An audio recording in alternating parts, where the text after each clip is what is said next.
Hello and welcome back to ERU, where we round up the biggest talking points and results from around the continent. Joining me today, it's Michael McCubbs. How are you, McCubbs? Very well, thanks, Dukes. How are you? Yeah, good. Pumped for another week. And we're kicking off, McCubbs, with Bayern Munich at the suggestion of Joe D. Shepherd. Why is that? Well, they obviously kept their hopes alive of a historic treble after beating Bayer Leverkusen 4-2 on Saturday to lift the DFB Pokal for the 20th time. David Alaba gave Bayern the lead with a fantastic free kick in the 16th minute before Serge Gnabry doubled their lead soon after. That's also his 20th goal in all competitions this term. What a campaign the German winger is having. Lewandowski made it 3, surprise, in the second half with his 50th of the season. Obviously, that was a little bit fortuitous with that speculative effort from range. Kind of went through the keeper, didn't it? But then Sven Bender got Leverkusen back in the game with a smart header. Really strong header, that. But nevertheless, the Polish striker wrapped it up in the 89th minute with his second of the match with a sumptuous little finish inside the box. Although there was still time for Kai Havertz to score that consolation penalty, which literally was the last kick of the game. Probably didn't have the game that he wanted, the youngster. Leverkusen just never really got into it today. But the result means Bayern have set a new club record of 26 games unbeaten, only drawing once since December. And their run of 17 straight wins is a German record now. Leverkusen actually previously held the record in 1978, can you believe it? That's just something I just thought was a given would belong to Bayern. But yeah, breaking records this season, aren't they? I mean, I was just having a look at their at their record in the Bundesliga, and considering they had a relatively slow start, to score 100 goals, which is their largest tally in years. I think it might even be since the 70s or 80s, but I digress. And they can obviously largely thank Hansi Flick for these achievements. He's obviously just worked wonders, hasn't he, since making that step up from assistant. He's become the first German to win the domestic double as a player and manager. Interestingly, only Niko Kovac had managed this before. So an esteemed duo, I guess. And yeah, this was just a totally dominant performance from Bayern, wasn't it, Dukes? Yeah, I mean, it really was. I mean, Peter Bosch's side might have sort of been equal in terms of possession. They had 50% of the ball, but the champions created far more. They had 17 shots with 7 on target to Leverkusen's 7 and 3. And Moussa Diaby looked sharp, but the rest of their front line really wasn't at it. Kevin Volland missing a gilt-edged opportunity, getting his feet in a tangle. Kai Havertz, as you mentioned, definitely wasn't on top form as well. So if you're going to beat Bayern, you need all your players on the best of their, playing to the best of their abilities. I mean, you've got Radetzky in goal making an error like that, and then getting chipped for one of the goals as well. It wasn't great from his point of view. But credit to members of the Bayern team as well. Lewandowski, 2 goals from 6 shots, 5 aerial duels, 2 key passes, and he's now scored in 6 DFB Pokal finals, more than any other player.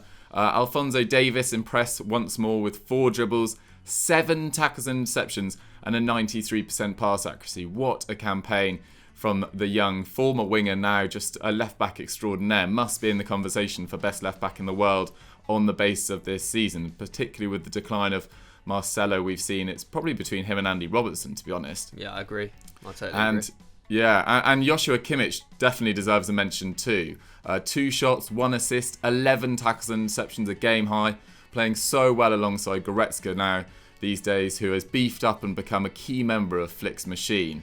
As for Leverkusen, as I said, Radetzky was at fault for Lewandowski's first, although credit to Neuer as well, because he punted the ball a hell of a long way. He caught the Leverkusen backline off guard, effectively, and Lewandowski took it early, half volley, and Radetzky just sort of palmed it down, and it went between his legs. It was quite an embarrassing mistake for the keeper. And Kevin Volland, as I said, he missed that sitter, as I said, but he failed to get a single shot in the game, because that moment I talked about actually went through his legs in the end. Their reputation as Germany's nearly men precedes them and continues here, they've lost a Champions League final, 3 German Cup finals, and finished Bundesliga runners-up 5 times since winning their last major trophy in 1993. Not a great record by any stretch of the imagination. They do still face Rangers in the Europa League last 16 though, while Bayern chasing that treble play Chelsea in the Champions League last 16 next month. But can they win their first UCL trophy, in 7 years? I really can't see who's going to be able to do it. The one advantage that other sides will have is they obviously don't play again until August now. Maybe they can catch them cold in these one-off games that are coming. But McCubs, can you see anyone beating them? It's a difficult one because I think most people would say Man City are probably the strongest other team in there. But Man City do still have to play Real Madrid in a tie which isn't necessarily over. Like they did beat that result at the Bernabeu was great for them. 2-1. So that's a great away result to get in a two-legged tie. But Bayern's victory over Chelsea is pretty much a given, so they don't need to worry about that too much. And then the teams kind of who have got to the quarter-final, I don't think there are any that really match up to Bayern's strength. I can't really see past Bayern. I mean, obviously you have to think about Barcelona. Like a team with Messi is always going to have a chance, aren't they? We've discussed this before, and especially after their kind of disappointment. Well, what looks like to be a disappointing end to the La Liga season for them, they might want to prove a point. But yeah, I really struggle to see another team that really matches Bayern in terms of just strength all over the field, strength in depth. But yeah, like you say, maybe they could get caught cold. This is obviously their last game for over a month now, pretty much, isn't it? So yeah, I guess the next few weeks will be pretty vital. If Bayern can really smash their preparation, then yeah, I can't see it going anywhere else. Yeah, it's going to be incredibly difficult, particularly with Man City showing a lot of weakness on the road we've seen in the last few weeks, with I think 3 consecutive losses away from home in the Premier League, and last night against Southampton being another one as well. So definitely seem a bit shaky. But guys, we want to know from you, will Bayern win the treble? Let us know in the comments down below, and let's move on to our loser. Our loser this week comes from a handle that's on screen right now, but I don't know how to pronounce that, to be honest. McCubs doesn't like it. But apologies if it is a genuine name. I suspect it's not. But anyway, they've suggested Lazio Dukes, who had a bit of a demoralising loss this weekend, didn't they? Yeah, they certainly did. They lost 3-0 at home to AC Milan, which effectively seals the league for Juventus, or their 9th Scudetto in a row to be specific. The Eagles' inconsistent form since the restart, with 2 wins and 2 losses, means they're now 7 points behind the old lady after 30 match weeks. And even when they've won post-restart against Fiorentina and Torino, they've had to come from behind on both occasions. It feels like a sort of maybe a lack of depth in the squad is really starting to show through at this time. I also think, they've got such vociferous home support as well. It seems like they're slightly lacking the backing of their fans as well. And there's been, some issues for Inzaghi going into this game in terms of selection. So Immobile and Caicedo, who have provided 37 of Lazio's 66 Serie A goals between them, were both suspended. And he also couldn't put Adekanye, Moro, Lulic or Leiva, who were all unavailable for selection, the latter 2 being long-term injuries. Subsequently, Simone Inzaghi's men barely looked top 4 worthy in this game. They produced an XG of just 0.29 from 8 efforts to AC Milan's 2.3 from the same amount of shots. And Theo Hernandez was causing all sorts of chaos down that left-hand side for Milan, and Lazio were pretty open at times. And it's been a bit of a sad resumption to football because they were about 20 games unbeaten. They'd only lost 2 games before lockdown, but it hasn't gone their way at all. But the only faint glimmer of hope that they've got is that Juventus have Milan, Atalanta and Lazio in 3 of their next 4 games. And they of course beat Juventus, I think it was 3-1 earlier in the season. So there's a little bit of hope for them that they could turn it around. But 7 points at this stage, I think it's probably done. But McCubs, on the other side of the story for Milan, what a result for them.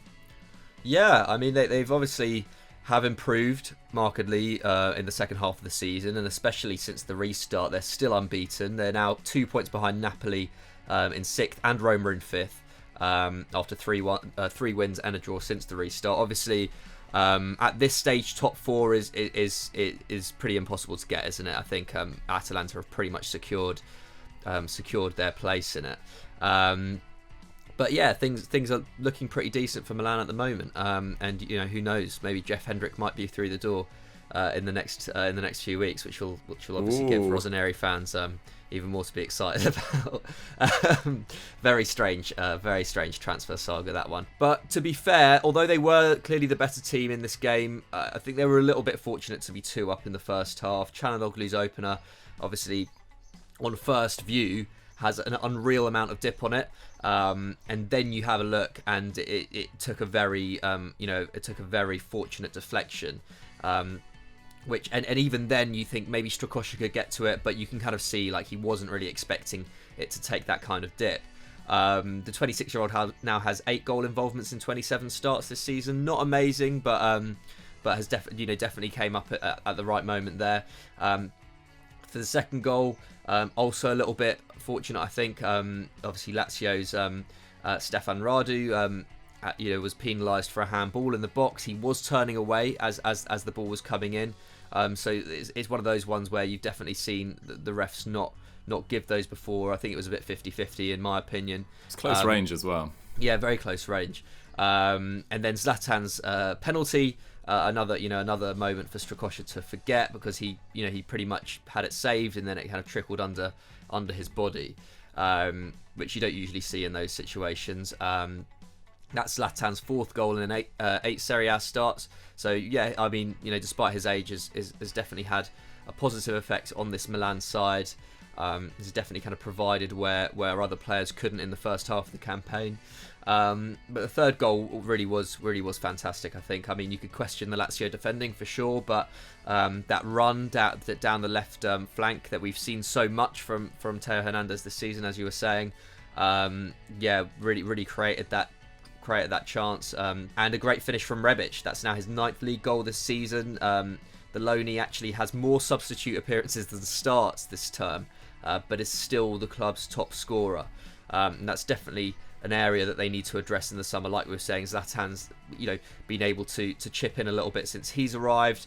Rebic as well. Theo Hernandez even is one of their top scorers. So securing a real consistent goal scorer, or at least trying to get the best out of the likes of like Leao, etc., will be important for them. And Hernandez should have really scored a 4th as well. A stabbed effort from 7 yards, an XG reading of 0.53 on that effort. But it was a minor blot really on an otherwise excellent game for him. 6 tackles and interceptions, 2 shots, 1 dribble. He really has been all action this season, hasn't he? The only saving grace for Lazio is that Inter lost to Bologna at home. Had they won, the Nerazzurri would have been 1 point behind. So if nothing else, Lazio still have second place to fight for, and that I think that would still be a incredibly successful season for them. We've said it before, no one would have expected them to be in the title race at this stage of the campaign.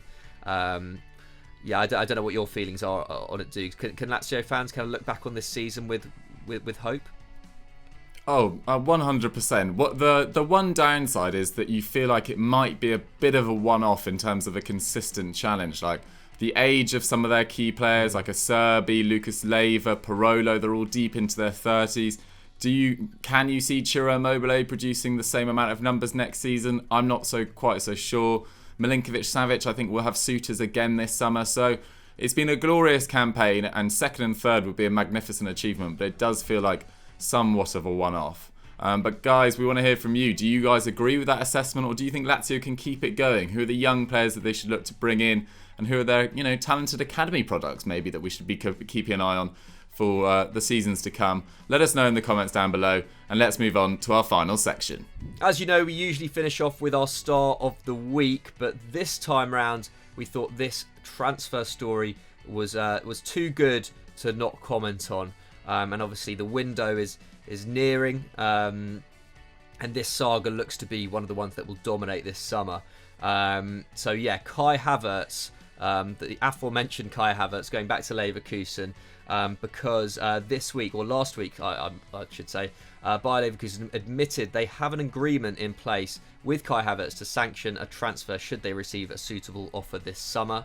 Rudi Völler, the managing director, has said, quote, "We have our ideas, we know what he can do. I personally hope that he stays one more year, but we have an agreement. If it fits, he can go this summer." Obviously, this will be great news for the likes of Chelsea, who have been so strongly linked with that kind of 80+ million euro move for him.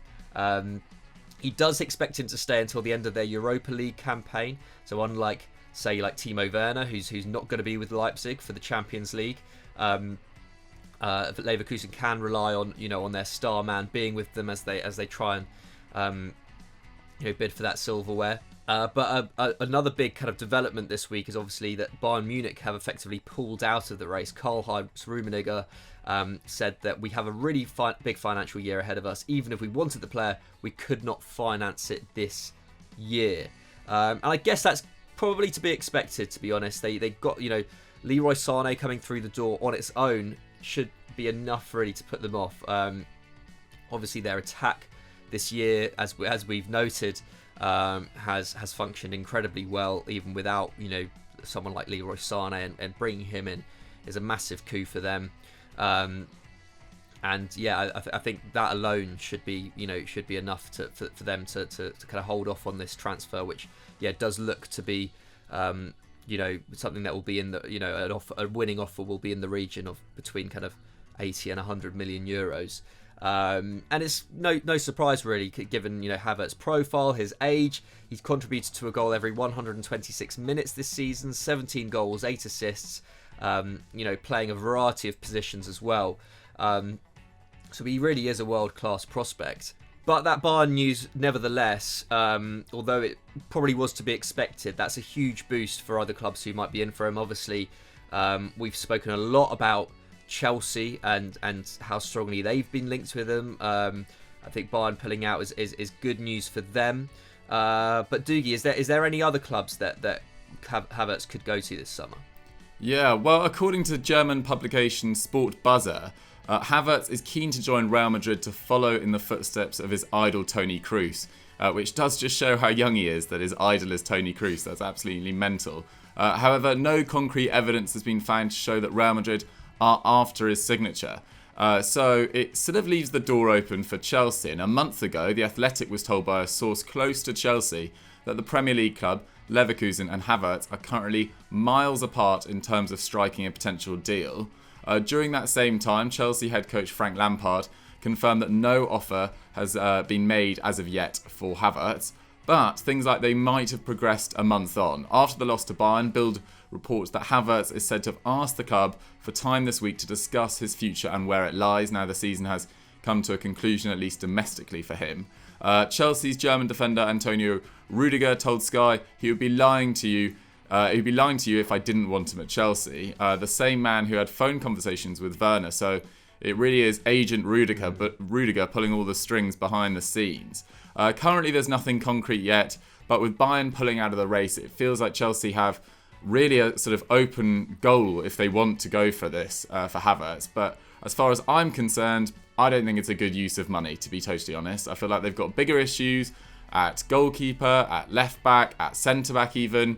Buying Havertz in, as good a player as he is, and he does look phenomenal, this summer I think is a risk when you've just brought in Ziyech. Where does he then play? Mason Mount's developing really nicely. Christian Pulisic is playing the best football of his career so far, and definitely of his Chelsea time so far. You've got Timo Werner and Tammy Abraham fighting for one spot up top. Havertz can play on the wing, but he's actually best playing as a 9 or as a 10, running through into the space vacated by a 9. Like his movement is excellent, and I just don't feel like this is a good use of funds. It kind of reminds me of Everton a few years ago when they bought all those number 10s in one summer and didn't really have a coherent transfer strategy. And actually, in the last few years, we've actually seen Chelsea make some really intelligent signings at the right time, and I feel like this isn't the move for them this window.